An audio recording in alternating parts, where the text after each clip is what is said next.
You wouldn't believe what my own granddaughter did to me. After everything I sacrificed, the sleepless nights holding her through heartbreak, the thousands of dollars I spent on her big day, she called me basic, and that was only the beginning. Before I tell you the rest, make sure you hit that subscribe button and let me know where you're watching from, because this story is going to stay with you for a long time.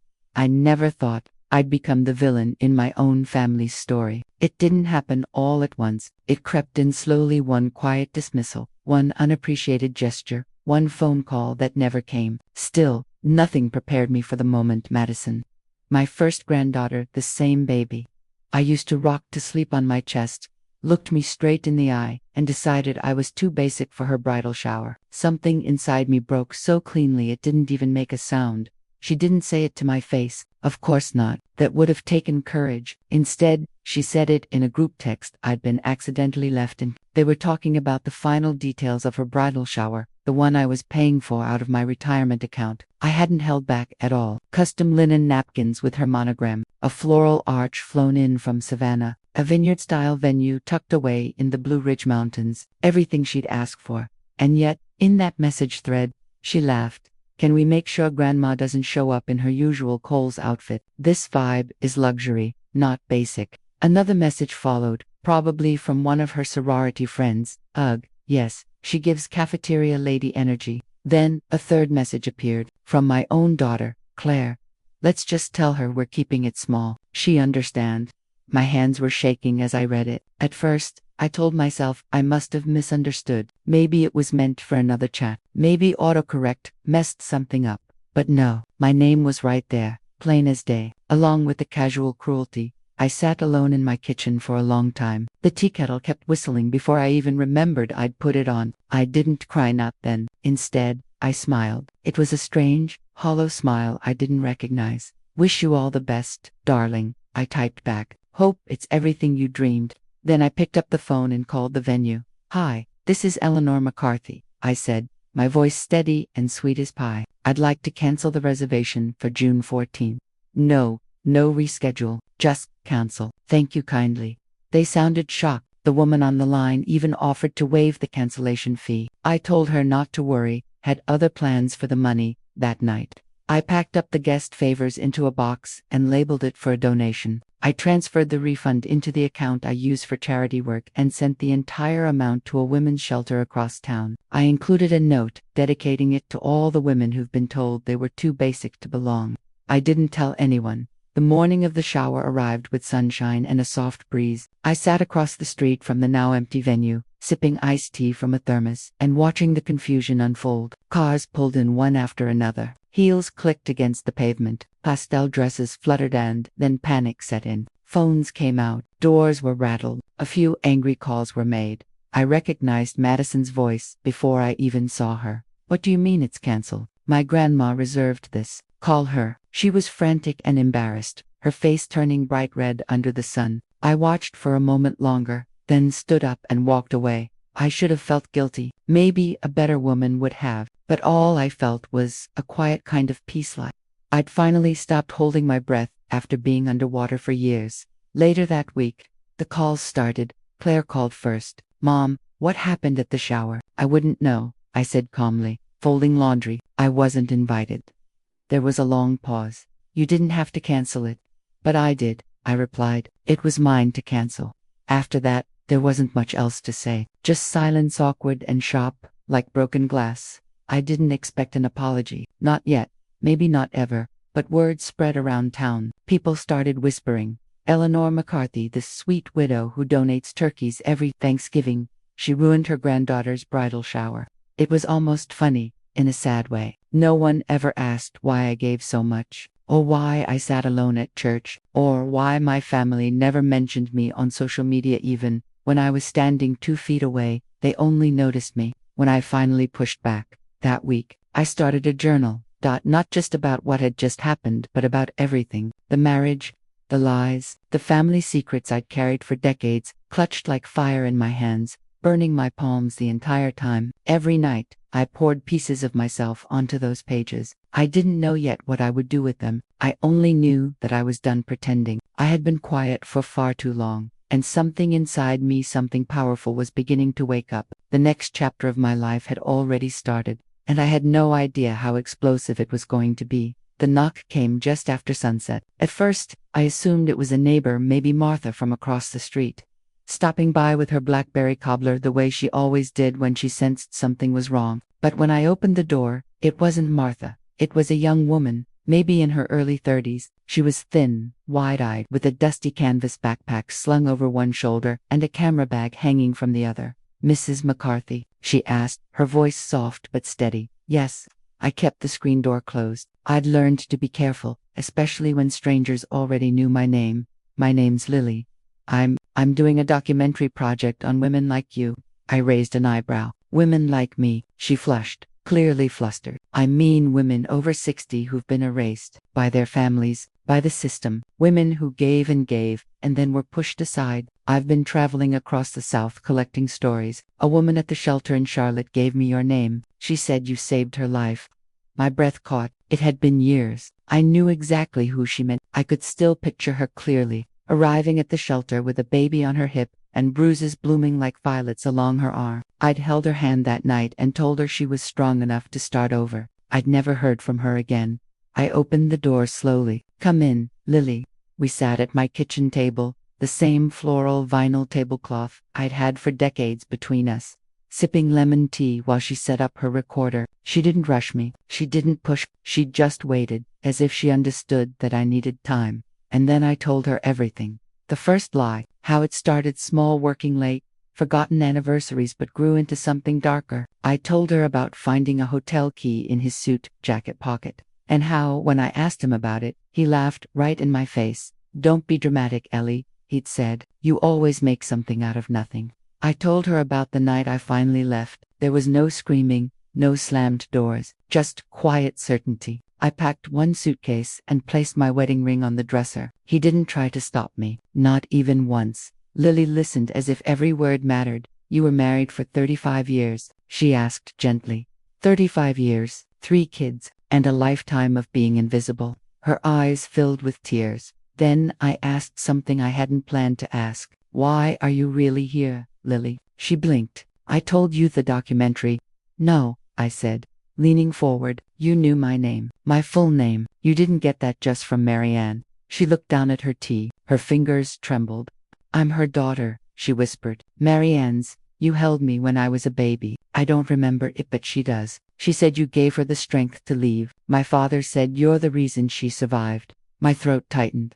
"I wanted to find you," she went on, her voice cracking. "I wanted to thank you, and I want to help you tell your story." For a moment, I couldn't speak. I reached across the table and took her hand. "You already are, sweetheart." In the days that followed, Lily and I became fast companions. She stayed in the guest room. She filmed our interviews in the garden, on the porch, and in the kitchen, the same space where so many battles had been quietly fought and lost. She helped me scan old letters, organize photographs, and dig through court documents I'd buried deep in drawers. But more than anything, she helped me remember who I used to be. Not just a mother, not just a wife, not just a grandmother, but Eleanor. Eleanor who loved poetry. Eleanor who once dreamed of being a teacher. Eleanor who danced barefoot in the rain at 21 and kissed her high school sweetheart in the back of a red Ford pickup. That girl was still inside me somewhere. And Lily, she reminded me that my story wasn't over yet. One night, she came downstairs with an idea, her eyes shining. "I want to host a dinner," she said. "Invite your family. We'll pretend it's for the documentary, say. It's honoring the McCarthy legacy. They'll come for the cameras. And then, you'll have the floor." I stared at her. "You want me to confront them?" "No," she said softly. "I want you to reclaim your voice." Something inside me hesitated. Maybe it was fear. Maybe it was habit. But I was tired of being quiet. Tired of folding myself into corners. Tired of pretending their indifference didn't hurt. So I nodded. "Let's do it." Lily threw herself into the planning. She was fierce, efficient, and determined. She rented a beautiful private room in a historic inn just outside of town. She had invitations printed in gold foil lettering and even hired a photographer. Everyone assumed the night was about them, about their legacy. They had no idea. As the date approached, the old ghosts started to stir. What if they laughed at me? What if they walked out? What if they twisted my words the way they always had? But then I remembered something Lily had said our very first night together. You don't need their permission to matter. Just like that, the fear loosened its grip. I was ready to speak, ready to burn it all down if I had to, and maybe, just maybe ready to rise from the ashes. The inn was nestled beneath weeping willows, strung with soft golden lights, like something straight out of a Southern Living magazine. It was the kind of place where memories lingered in the air, like perfume. I'd been there before, weddings, baby showers, even an anniversary party decades ago, back when my children still thought I was someone worth celebrating. Now I stood in the grand dining room, watching the staff place name cards along a long mahogany table, my heart pounding so hard it felt like it wanted to escape my chest. Lily adjusted her camera equipment in the corner, dressed in a sleek black blazer, every inch the professional producer. She gave me a small nod. "This is your stage, Eleanor." I smoothed my navy dress with trembling hands. It was the same dress I'd worn to Madison's high school graduation. Back then, she'd told me I looked elegant. I hadn't heard that word directed at me in years. The guests arrived in cloisters. Claire, my daughter, came in first. She looked as polished as ever. Pearl earrings, silk scarf, a smile that never quite reached her eyes. Her husband followed behind her, already texting someone. Madison arrived shortly after, laughing too loudly, arm in arm with her fiancé Evan. She was radiantile. Give her that, long blonde waves, flawless makeup, a designer dress that screamed money and youth. She glanced around, confused. "Wait, this isn't a restaurant?" she asked, blinking at the setup. "We rented the room privately for the documentary," Lily said smoothly, "a tribute to the McCarthy family matriarch, a filmed dinner to preserve the legacy that got their attention." "Oh, how lovely," Claire said immediately, slipping into hostess mode. "We're honored, aren't we, Maddie?" Madison smiled tightly. "Of course." The rest filtered in: my two sons, one with his second wife, the other alone and brooding, a few cousins, old friends, everyone polite, smiling, completely unaware. We took our seats, plates clicked, wine flowed, conversation skimmed the surface light, meaningless. Claire kept angling herself toward the camera whenever she spoke. Then, Lily gave me the signal. I stood. "I want to thank you all for coming tonight," I began, my voice softer than I wanted it to be. "This means a great deal to me." They all looked surprised. "For years," I continued, "I've played a role in this family that I never auditioned for. I was the quiet one, the provider, the one who stayed behind and made sure there were casseroles in the freezer and Christmas cards mailed on time." I took a deep breath. "But I was also the one forgotten, silenced, discarded. And lately, I've started to wonder if a woman gives everything she has to the people she loves, and they no longer remember who she is. Did she ever really exist to them at all?" The table went completely still. Even forks paused mid-air. Claire let out a nervous laugh. "Mom, what are you talking about?" "I'm talking about the bridal shower." Madison stiffened. "I paid for everything," I said, turning to her. "The flowers, the food, the venue. I wanted it to be perfect for you. And in return, I was called basic, embarrassing, someone to be excluded." "Grandma, that was a private message," Madison said quickly, her cheeks flushing red. "But it wasn't private to me," I replied. "I read every word." And I counseled the shower not out of spite, but out of clarity. For the first time, I saw just how invisible I'd become. Silence. One of my sons cleared his throat. "I'm sure she didn't mean it." "Mom, didn't mean it," I said, my voice stronger now, the fire rising. "What about the years your father cheated on me, and I held this family together? What about the holidays you left me alone because your new wives didn't like my cast? What about the time I had surgery, and no one called to check on me for 5 days? The room felt airless, suffocating. I stayed silent all those years to protect your image of a perfect family, but I'm not protecting you anymore." I turned to Lily, who reached into her bag and pulled out a manila envelope. "In here," I said, "are copies of every letter I wrote to your father during our divorce, the ones where I begged him not to turn you against me, the ones where I warned him about what it would do to our children." Then I reached into my handbag and pulled out another folder. "And here are photos of bruises, of empty bank accounts, of everything I survived while smiling through birthday parties and graduations." Madison was crying now. Claire looked like she might faint. "I didn't invite you here to destroy you," I said gently. "I invited you here to free myself." Then I sat down. My hands were shaking, but I felt lighter, like I'd finally put down a burden I'd been carrying for 40 years. No one spoke until Lily turned off the camera. Then Madison stood. Her voice was quiet. I didn't know, Grandma. I swear, I didn't know. I know you didn't, I said, but now you do. The dinner ended early. No toasts, no lingering conversations. They left in waves, silent, subdued. A few kissed my cheek. Most didn single quotes. Lily helped me clean up. Her eyes were glassy. You were incredible, she whispered. I was honest, I corrected. She smiled. Same thing. That night, I lay in bed staring at the ceiling. I'd told the truth. I'd broken the silence, but I could feel something else rising, something buried even deeper. And I knew I wasn't finished yet, not by a long shot.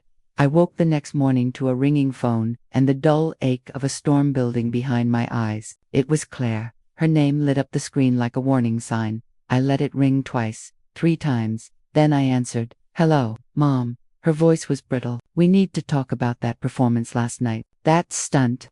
I sat up slowly, easing my back against the headboard. You mean the truth? Claire sighed. You humiliated us on camera. Do you have any idea what you've done to this family? I closed my eyes for a long moment. What I've done, Claire, I said quietly, isn't destroy this family. I just stopped pretending it was perfect. There was a pause. Then, a soft click. She hung up. I set the phone on the nightstand and stared out the window. The sky was gray. Rain was coming. But I wasn't afraid of storms anymore. Later that day, Lily came back from a short trip into town. Her cheeks were flushed from the cold, her arms full of boxes. What's all this? I asked. She set them on the dining table and opened one. Inside were stacks of manila folders, copies of documents I hadn't seen in over 20 years, bank statements, legal filings, and a letter with my name written across the top in crisp black ink. I went to the county archives, she said, and I found something. She handed me the letter. It was dated May, my mother's handwriting. Dear Eleanor, I've changed my will. The farm is yours now. I know I should have done this years ago, but I couldn't bear to hurt your brother. Still, it's rightfully yours. You were the one who stayed. You were the one who sacrificed. My throat tightened. I remembered that letter. I'd found it after her funeral, tucked between the pages of her favorite Bible. I'd given it to my ex-husband to show the lawyer. He told me it wouldn't hold up. He told me not to fight. I believed him. Turns out, Lily said, he never submitted it. He buried it. Legally, the will is still valid. I stared at her. The land, Eleanor, she continued. The farm, it's yours. What? I whispered. It's yours. We just have to challenge the transfer. I already have a lawyer lined up. She says you have a real case. My heart started pounding. That farm wasn't just land. It was legacy. It was where I was born, where my father taught me how to fish, where my mother baked apple pie every 4th of July. It was mine. And he had stolen it with a signature and a lie. I stood so fast my chair scraped against the floor. Call the lawyer, I said. Let's bring it all into the light. The process began that same weekend. The storm gathered quickly. My ex-husband, Dr. Charles McCarthy, was furious. He called me himself, something he hadn't done in years. Eleanor, don't do this, he snapped. You'll embarrass the family. Think of the kids you turned against me, I said. His silence was answer enough. You stole from me, I said. You made me feel small for decades, and now I'm taking it back. You don't know what you're starting, he warned. I did. I smiled. Oh, Charlie, I said quietly, I do. For the first time in my life, I really do. The court proceedings began within the month. Lily and I combed through old files, digging up every piece of evidence we could find. She even uncovered a voicemail from years ago, Charles's own voice admitting that the will had been misplaced. The courtroom was cold and formal. Claire was there, her arms folded tightly across her chest. Madison didn't come. Charles sat at his attorney's table looking older, thinner. He wasn't the charming doctor everyone once adored anymore. Just a bitter man with too much pride and not enough shame. My lawyer, bless her heart, was fierce. She laid everything out, the will, the timeline, the years of silence that followed. Then she handed the judge the letter from my mother, the one Lily had recovered. The judge read it carefully, his brow furrowing. Then he looked up at me. Double quotes, Mrs. McCarthy. He asked, do you believe your late mother intended this farm to be yours? I stood. I don't just believe it, I said. I know it, and I would have fought for it years ago if I hadn't been gaslit into thinking I didn't matter. But I do matter, and I'm not invisible anymore. The room went quiet. Slowly, the judge nodded. I find in favor of the petitioner. The gavel fell. Just like that. The farm was mine. Lily squeezed my hand so hard I thought it might break. I didn't care. I was laughing, crying, breathing in a way I hadn't in years. Outside the courthouse, reporters were waiting. I gave them a single statement. I'm not here to ruin reputations. I'm here to reclaim mine. Then I walked away head high, spine straight. It wasn't just about land. It was about truth, and it was only the beginning. 2 weeks after the ruling, I stood at the edge of my mother's old farm, my boots sinking slightly into the soft, thawing earth. The house looked tired. The shutters hung loose. The paint was chipped, and weeds had swallowed most of the garden. But to me, it was sacred ground, a heartbeat I thought I'd lost forever. I breathed it in the scent of wild honeysuckle, damp pine, memory itself. I walked the property line, remembering summers spent chasing fireflies with my brothers, winters huddled by the fire while Mama read aloud from old books, her voice slow and sweet like syrup. I remembered barn dances, burnt pies, tears. I remembered everything. And for the first time in decades, I felt whole. Lily arrived the next morning with a notepad full of ideas and a sparkle in her eye. We could restore it, she said, turn the house into a women's retreat center. Workshops, healing spaces, a place where women like you, women like me, can come and breathe. I hadn't even finished my coffee, and she already had sketches spread across the kitchen table. I was just planning to fix the porch swing, I joked. But something about her idea stirred me. A safe place, a fresh start, not just for me, but for all the invisible women I'd met over the years, the ones whose stories were never told, the ones who were always someone's mother, someone's wife, someone's shadow. I placed my hand over hers. Let's do it. We started small, gutting the inside, replacing windows, repainting the trim. Neighbors pitched in. Old friends brought tools and casts. Even the mayor stopped by one afternoon and said, "It's good to see this place come alive again." And it was. So was I. But just as the house began to shine, the phone rang again. It was Madison. Her voice cracked before she even said hello. "Grandma, can I come see you?" I paused, unsure. Then I said, "Yes, of course." She arrived 2 days later, wearing jeans and a hoodie, no makeup, her hair pulled back into a loose bun, not the polished version of herself I was used to seeing, just a girl. My granddaughter, nervous, shaking. She stood on the porch where I used to rock her to sleep. "Grandma," she said softly, "I didn't understand what you went through, what you carried. I was cruel and I'm so sorry." Her eyes filled with tears as she pulled something from her Paquita frame. Inside was a printed copy of the message thread, the one where she'd called me basic, but she'd changed it. The frame was painted gold, and beneath the glass, she had written, "I was wrong. You're not basic. You're the foundation, and I'm proud to be your granddaughter." My chest ached. I pulled her into my arms. "Thank you," I whispered. "That means more than you know." She stayed 4 days after that, helped with the cleanup, cooked meals, asked real questions about my childhood, about the marriage, about everything. And for the first time in a very long time, I felt like I was finally being seen, and I told her everything, not as a grandmother, not as a victim, but simply as Eleanor. One evening, as the sun sank low over the fields, Madison stood with me beneath the old oak tree where Mama used to tie ribbons every spring. Madison looked at me, serious. "I've been thinking," she said. "Maybe I don't want the big wedding, the glitz, the show." "Oh," I asked, smiling softly. She nodded. "Maybe I just want this family, truth, a chance to do it right." I didn't say anything. I just took her hand in mine.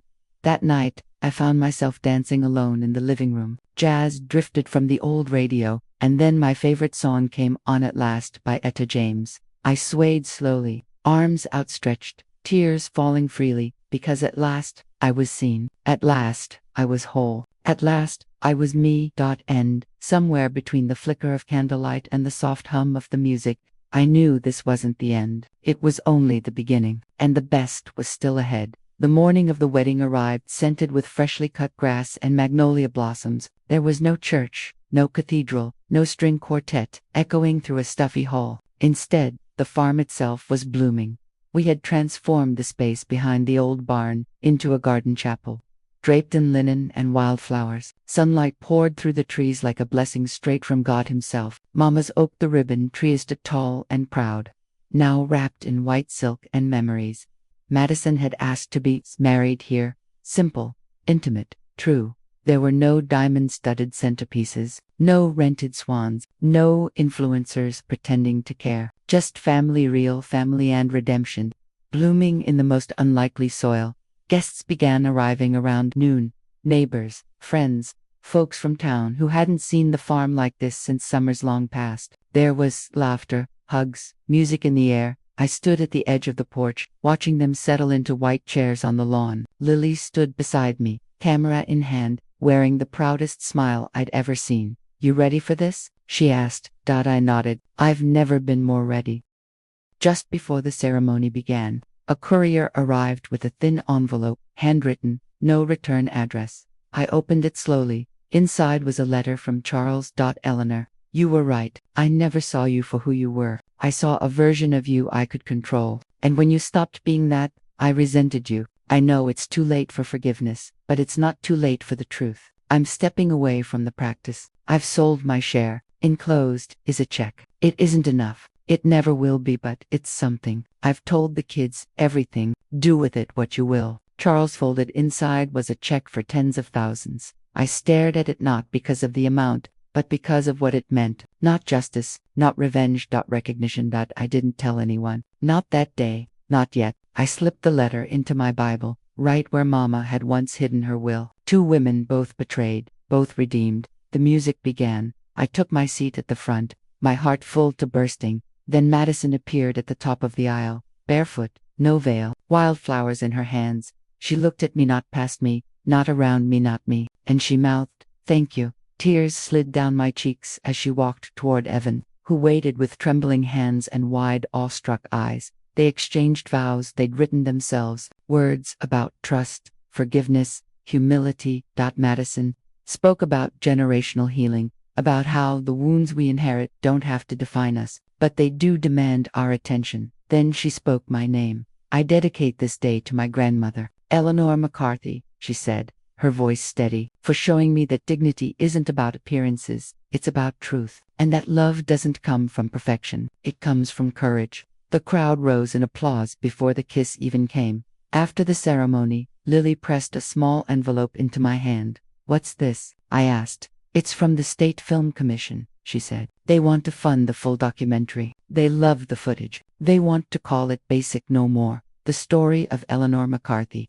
I laughed through my tears. I couldn't have written a better ending. That night, we danced under the stars, me, Madison, Lily, even Claire, who cried as she hugged me and whispered, "I'm sorry I didn't see you sooner." We didn't talk about the past that night. We didn't need to. It was already there in the soil, in the music, in every echo of laughter from people who once looked past me, now circling back like fireflies to the light. As the night faded, I sat in my old rocking chair on the porch, watching the last candles flicker out. 66 years, a lifetime of silence, but not anymore. I was Eleanor McCarthy, and at last finally had been heard. 2 months later, the ribbons returned. We started tying them again, Madison and I, just like Mama used to every spring. But this time, each ribbon carried a name, a woman we had helped, a life we had touched. There was Angela, who came from 3 towns over, fleeing a husband who had spent years making her feel worthless. There was Margot, 72, who had never learned to drive because her late husband told her she wasn't smart enough. There was Jenny, only 24, whose mother had cast her out for speaking her truth. They arrived at the farm with nothing but their stories. They left with something more. Dignity. We called it the Ribbon House, a place for women to write new chapters, no matter their age, their wounds, or the silence they had endured. Lily handled outreach, Madison helped with grant applications, and Mai stood at the gate every single time and welcomed each woman with the same words, "You belong here." One afternoon, while Madison planted lavender near the porch, she looked up at me and asked, "Do you ever wish things had gone differently?" I gazed out over the fields, glowing gold in the late light. "I used to," I said, "but if they had, I might never have found my voice, and you might never have found yours." She nodded slowly. "I'm proud to be your granddaughter." Tears burned my eyes, and I'm proud to be your legacy. That night, I found Lily sitting beneath the oak tree, her camera resting in her lap as she stared up at the sky. She looked peaceful, tired, but fulfilled. "They accepted the documentary into Sundance," she said softly. "We're going, all of us." My heart skipped. Not because of the prestige, but because our story, my story, was about to reach women far beyond these fields, women still sitting in silence, women who believed they were too old, too plain, too broken to rise. They're going to hear your voice, Eleanor, Lily whispered. I reached for her hand. They're going to hear yours, too. On the morning of the premiere, I stood before a mirror in a modest hotel room in Utah. I wore a navy blue suit, pearls from Mama's old jewelry box, and carried a heart filled with every version of myself I had ever been, scared, silenced, and finally free. We walked the red carpet as Madison and me. Cameras flashed, people clapped, but all I could think about were those ribbons swaying back home. The theater was packed. There were tears, applause, a standing ovation. But the moment that stayed with me came during the Q&A, when an older woman with silver curls and trembling hands stood up from the back row. I haven't spoken to my daughter in 20 years, she said, her voice breaking. But tonight, I think I will. I met her eyes, and I knew this was the reason. This was the miracle born from years of heartache. This was redemption. When we returned to the farm, a letter waited for me on the porch swing. No signature. Just 6 words, written in delicate handwriting. I see you now. I'm sorry. I pressed it to my chest and smiled through my tears because I was no longer waiting to be seen. I had already become the woman I needed, and now I was helping others do the same. So I tied one last ribbon to the oak tree, bright red, the color of fire, courage, and rebirth. On it, I wrote, Eleanor McCarthy, survivor, matriarch, free. Then I turned toward the house, toward the laughter inside, toward the life still unfolding, and I walked forward, finally whole, finally heard, finally home. 1 year later, to the day, the farm buzzed with life. Children chased chickens through the yard, women laughed around fire pits, old gospel hymns drifted from the porch on the breeze. The ribbon house had grown into something none of us could have imagined, a living, breathing sanctuary, not just a home, but a movement. There were now 4 cabins on the property, each built by local volunteers, a greenhouse, a craft barn, a circular space we called the voice room, where women could sit together and finally say the things they had never dared to say before. I had never seen so many broken pieces become something so whole and still. Each time I walked the fields at sunset, the quiet gave me pause, because despite everything, the film, the farm, the forgiveness, I still hadn't spoken to Claire again. Not since the wedding, not since she walked away, too ashamed or too afraid to come back. Until one evening, as I was locking up the community pantry, a familiar car pulled into the driveway. Claire stepped out, no designer scarf, no pearls. Just jeans, a windbreaker, and an expression I hadn't seen on her face in decades. Vulnerability. She stood there for a moment, taking in the land she'd grown up on and forgotten. Then she spoke. Hi, Mom. I swallowed hard. Hi, Claire. She stepped closer, her hands trembling. I've watched the documentary twice, maybe 3 times. I couldn't believe what I didn't see, what I refused to see.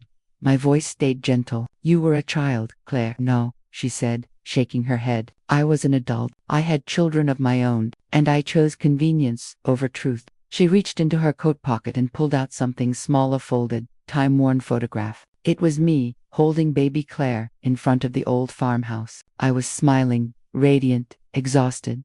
You were everything I needed, she whispered, and I let him take that from you. I let us take it from you.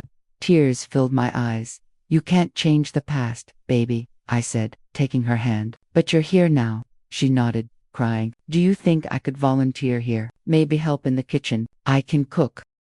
I pulled her into my arms, pressing my face into her shoulder the way I used to when she was 5 and afraid of thunderstorms. You don't have to ask, I said. This is your home, too. That night, we sat on the porch watching the stars appear, shoulder to shoulder, not as a mother and daughter tangled in old wreckage, but as women mending together. Inside, Madison rocked her newborn by the fireplace, my first great-grandchild, a boy. She named him Elliot, after me. Lily sat cross-legged on the floor, reading submissions for her new podcast, letters from the Ribbon House. Stories were pouring in from across the country.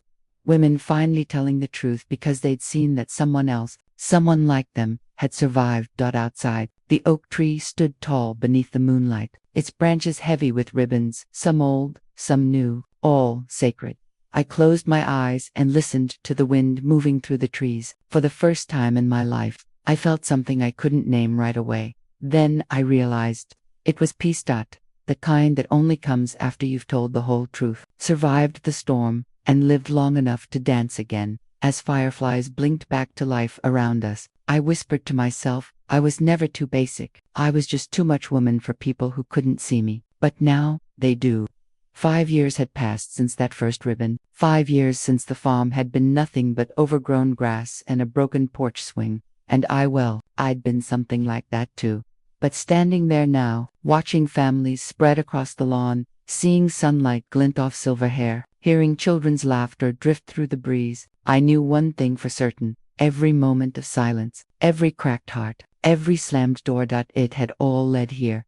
I'd just returned from Washington, D.C. Of all places, the Ribbon House Initiative had been honored with a national award for community healing. Lily spoke on stage with tears streaming down her face. Madison sat beside her, baby Elliot on her hip. I stood behind them, my hand over my heart, never prouder. When we came home, the whole town welcomed us with banners, pies, and more hugs than I could count. The local paper called it the redemption of Eleanor McCarthy. But I wasn't looking for redemption anymore. I was looking for legacy. One afternoon, I walked out to the oak tree, the oldest one on the farm. The wind was soft, the air heavy with jasmine. As I touched one of the ribbons, a thought settled deep inside me. I wanted to leave behind more than memories. I wanted to give voice to every Eleanor who had ever lived in the shadows. So I began writing my book. I called it Ribbons in the Wind, How I Took My Life Back. The words poured out of me like a river, decades of silence reshaped into strength. I wrote about Charles, about Claire, about the lies and the losses, about the moment I stopped asking for permission to be seen. And I wrote about joy. About Elliot's first birthday, and how he wrapped his tiny arms around my neck and whispered, Gigi. About Madison standing on a stage at a women's conference and saying, my grandmother's fire saved us all. About Claire standing before a group of survivors at the farm, her voice shaking as she shared her own story of healing finally free. The book hit shelves the following spring. It became a quiet bestseller, but more than that, it became a lifeline.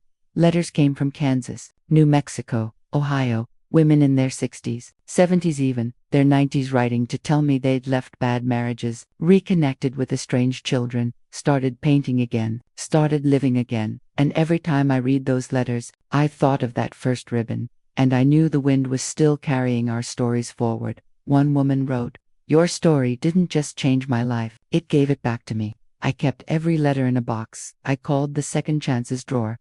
Then, one morning in late autumn, as golden leaves danced across the porch, there came a knock at the door. It was Charles. He looked older, stooped, and he was holding a bouquet of white lilies. I know I don't deserve even a minute of your time, he said, his voice trembling, but I wanted to tell you in person I was wrong about everything. I looked into his eyes and saw both the man I once loved and the man who had failed me. Both, I said softly. I forgave you a long time ago, but I'll never forget what you taught me. He nodded, his eyes misting. And what was that? That I never needed anyone's permission to matter. He placed the flowers into my hands. Goodbye, Eleanor. Goodbye, Charles. I watched him walk away, not with bitterness, but with closure. That night, beneath the stars, I sat beside Lily, Madison, and little Elliot as we tied one final ribbon onto the tree. It was bright white, the color of truth. It read, she rose in silence, and the world finally listened. I smiled at them, at this family we'd built from brokenness and light, and I knew then that not every story ends in tragedy. Some end in triumph. Mine did. I wasn't just heard. I was honored at first.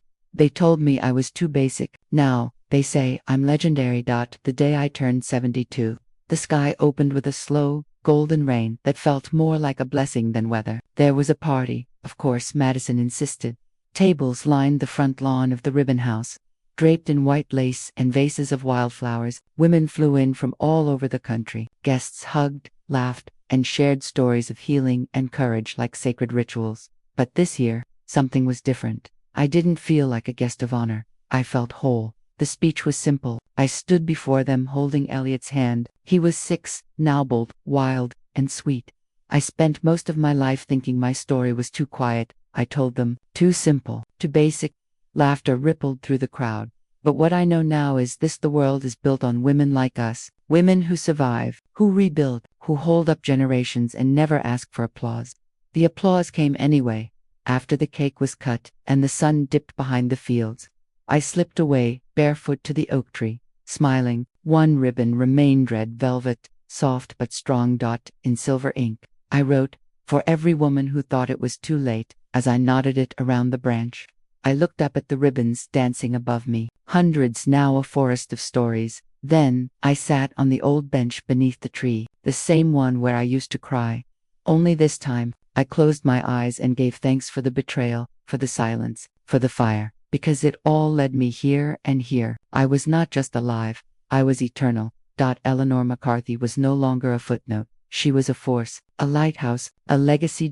As the wind sang through the branches, I leaned back, laughed softly, and whispered to the sky, I was never too basic. I was a storm in a teacup, and they just weren't ready. Now they are, and they'll never forget me. It was early morning when the letter arrived. Thick cream paper, no return address, just my name written in elegant script that trembled slightly with age. I opened it slowly, the way you open something when you know it's about to shift the ground beneath you. Inside was a single line: "My name is Margaret. I'm your sister." I froze. The kitchen went silent. No breeze. Even the ticking clock seemed to pause. Margaret. A name I hadn't heard since childhood. A ghost, really, whispered in hushed tones and buried beneath family silence. I remembered my mother once weeping in the garden, saying, "There are some things too heavy to speak of, Ellie." I never pushed. I never knew. Until now, I read the letter again. They told me you died at birth. I believed it for decades. Then, I saw your name in a magazine. I read about the ribbon house. I knew, you look like Mama. You sound like me. Eleanor, I'm your twin. My knees buckled, and I collapsed into a chair at the kitchen table, my heart pounding like 1,000 old doors flying open all at once. I spent the rest of the day in a daze. I pulled out family photos, studied every face, every shadow, every whisper of resemblance, and felt my life expand once more. How could this be true? How had something like this been hidden for so long? Then I remembered something my father once said during one of his rare, tender moments. You were never meant to be alone. That night, I called the number she'd left. It rang twice. Then a voice answered, shaky, breathless, "Ellie." And just like that, everything realigned. She was real. She was mine. But we talked for hours about our childhoods, our mother's pain, the strange way fate had kept us apart, only to bring us back together full circle. She'd lived in Oregon her entire life, never married, no children, a quiet life, always feeling like a part of her was missing. I invited her to the farm. When she arrived, the moment felt nothing short of divine. Two women, weathered and wise, standing face to face with a mirror neither of us knew existed. We hugged for a long time. No words. Just tears. Just time healing what time itself had once stolen. Margaret lives in the guest house by the garden now. We spend our mornings in rocking chairs, trading stories we never knew we shared. She ties ribbons to one for every year we lost, and the final ribbon cooled shimmering, defiant trids. Even time can't stop the truth. I never thought I'd find new family at 72. I never imagined my life could open even wider. But here we are, still becoming, still rising, still proving that the best stories are the ones that refuse to end when the world tells you they should. And mine has only just begun again. Thank you for listening. Don't forget to subscribe, and feel free to share your story in the comments. Your voice matters.